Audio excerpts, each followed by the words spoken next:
അതങ്ങനെ അവരിവരുടെ പ്രാർത്ഥന ഒന്നും കേൾക്കണില്ല. മനുഷ്യന്മാരെ തലയോലെ പറമ്പിക്കണ മനുഷ്യൻ വിളിച്ചാൽ കേൾക്കൂല. അവരശ്രദ്ധരാണ്. ഇനി അശ്രദ്ധരാണ്. അത് പോയൊരു പാഴ്വേലെന്ന് പറഞ്ഞാൽ അവസാനിക്കില്ല. നേരെ മറിച്ച്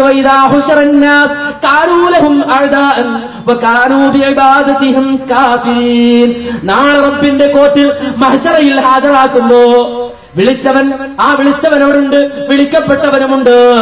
അങ്ങനെ വിളിക്കപ്പെട്ടവരും വിളിച്ചവരും ഒരുപോലെ മഹ്ശറയിൽ വരുമ്പോൾ, മുഹീദ്ദീൻ ശൈഖും അതുപോലെ തന്നെ ഖാദിരിയ തരീഖത്തുകാരും മഹ്ശറയിൽ വരുമ്പോൾ, അതുപോലെ തന്നെ ആരോടവർ ദുആ ചെയ്തോ ആ ദുആ ചെയ്തവരും വിളിച്ചവരും പരലോകത്ത് വരുമ്പോൾ അവർ ഇവരുടെ ശത്രുക്കളായി മാറും. പ്രീതിയിട്ടാ വേണ്ടി വിളിച്ചത്.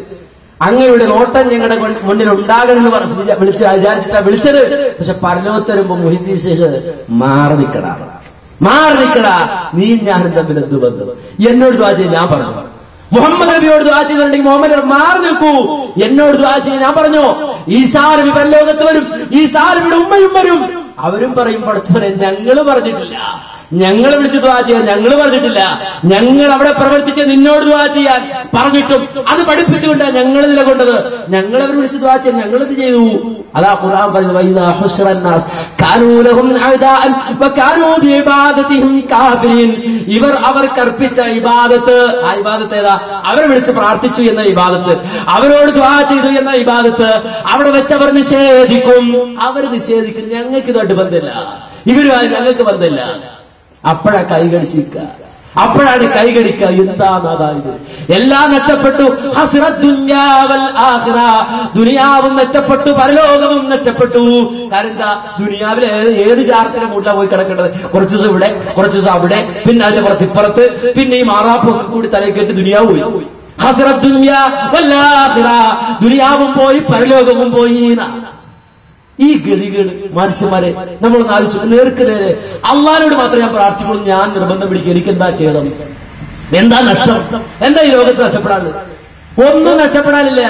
അള്ളാഹിനോട് മാത്രം പ്രാർത്ഥിക്കണം എന്നാ. അതിന് അറബിയിലും ആയത്തും ഹദീസൊന്നും മനസ്സിലായില്ലെങ്കിൽ നമ്മുടെ തഴവ മുസ്ലിം അയാൾ ചെറിയ പുസ്തകം എഴുതി അതിൽ പോലും പറയുന്ന ആവശ്യമെന്തുണ്ടെങ്കിലും കുഴയണ്ട, റബ്ബിന്റെ വാതില് മുട്ടണം മടിക്കണ്ട, തുറക്കുന്നതാണത് സോദരാവിധിയുള്ളതാ, ഖുർആനിലായി നമ്മോട് പ്രഖ്യാപിച്ചതാ. തഴവ് നമ്മുടെ ഈ ദക്ഷിണേന്ത്യയിലൊക്കെ അറിയപ്പെടുന്ന അൽമവാഹിബുൽ ജലിയ എന്ന പുസ്തകം എഴുതിയ ആള് അദ്ദേഹം പറയാണ്, എന്ത് ആവശ്യമെന്തുണ്ടെങ്കിലും കുഴയണ്ട, റബ്ബിന്റെ വാതില് മുട്ടണം മടിക്കണ്ട. എന്താവശ്യമാണെങ്കിലും നമുക്ക് മുട്ടാനൊരു വാതിലുണ്ട്. ആ വാതിൽ ആരുടെ വാതിലാ? റബ്ബിന്റെ വാതിലാണ് മുട്ടേണ്ടത്. ജാറത്തിന്റെ വാതിലല്ല, മക്കാമിന്റെ വാതിലല്ല, കണിയാന്റെ വാതിലല്ല, ജോൽച്ചന്റെ വാതിലല്ല. റബ്ബിന്റെ വാതില് മുട്ടണം മടിക്കണ്ട.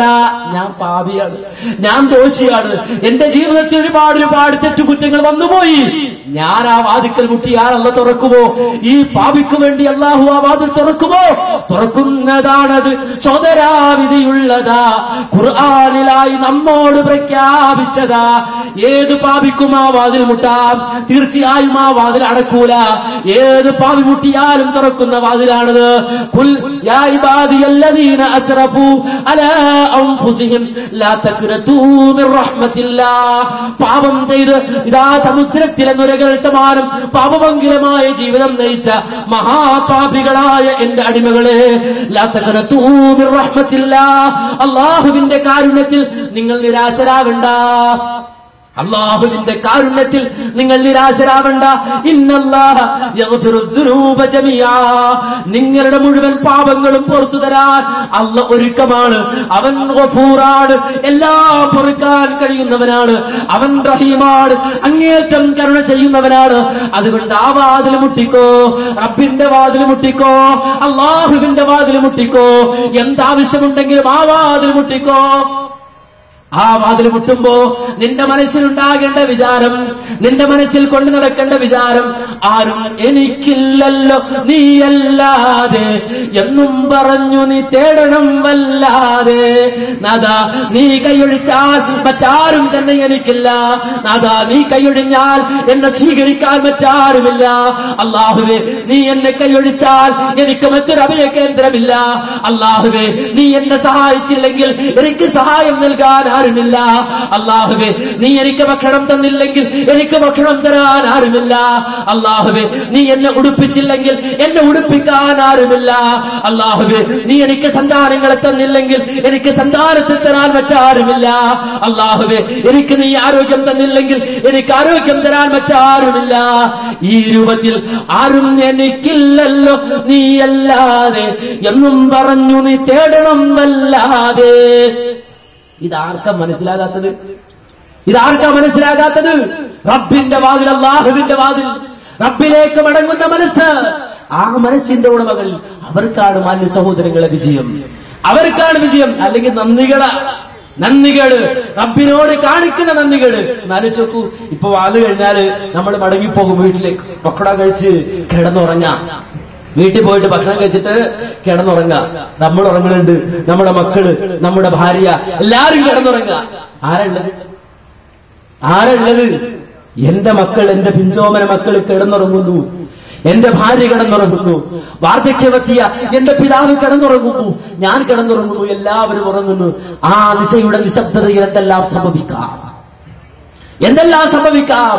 അറിയാതെഴഞ്ഞു വന്ന് പായുടെ ഇടയിൽ അല്ലെങ്കിൽ ബെഡിന്റെ ഇടയിൽ കയറി നിന്ന ഒരു പാമ്പ്, ആ പാമ്പിന്റെ ആക്രമണം ഉണ്ടായിന്ന് വരാം. പെട്ടെന്ന് ഏതെങ്കിലും തരത്തിലുള്ള അപകടങ്ങൾ വന്നു എന്ന് വരാം, ഇല്ലേ? എന്തെല്ലാം സംഭവിക്കും ഒരുറക്കത്തിന്.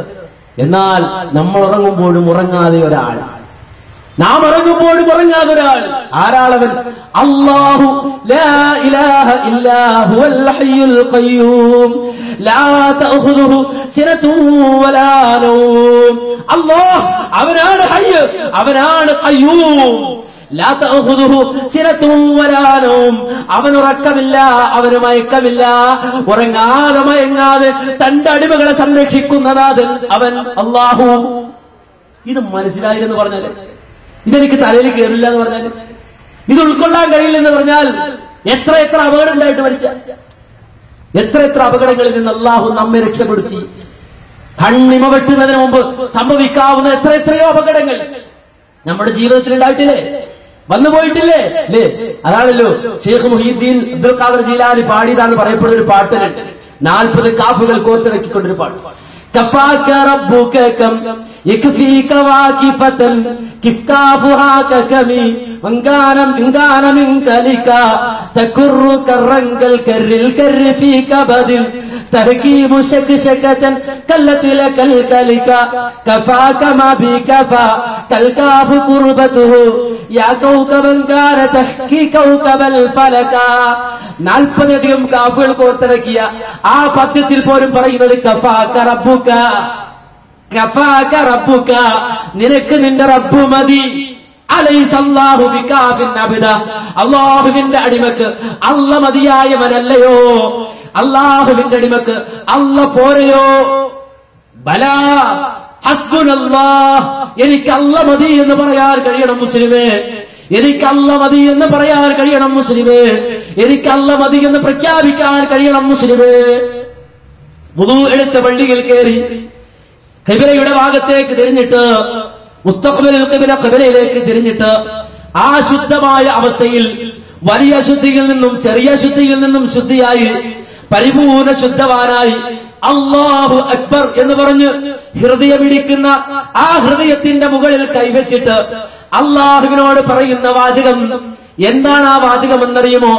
ഇയ്യാക നഅ്ബുദു വ ഇയ്യാക നസ്തഈൻ.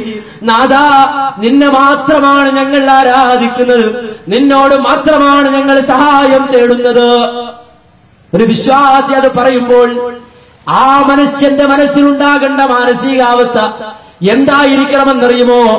അതേ ഫഖ്റുദ്ദീനുർ റാസി റഹിമഹുല്ലാ അദ്ദേഹത്തിന്റെ തഫ്സീറിൽ ഇയ്യാക നഅ്ബുദു വ ഇയ്യാക നസ്തഈൻ എന്ന ഭാഗം വിശദീകരിച്ചുകൊണ്ട് പറയുന്നുണ്ട്. അതേ മഹാനായ ഇബ്രാഹിം അലൈഹിസ്സലാത്തു വസ്സലാം തൗഹീദ് പറഞ്ഞ ആളാണ്, തൗഹീദിന് വേണ്ടി ജീവിച്ച ആളാണ്, തൗഹീദ് പ്രഖ്യാപിച്ച ആളാണ്. ആ തൗഹീദ് പറഞ്ഞതിന്റെ പേരിൽ നമ്രൂദും കൂട്ടരും വലിയ തിക്കുണ്ടാരമൊരുക്കി.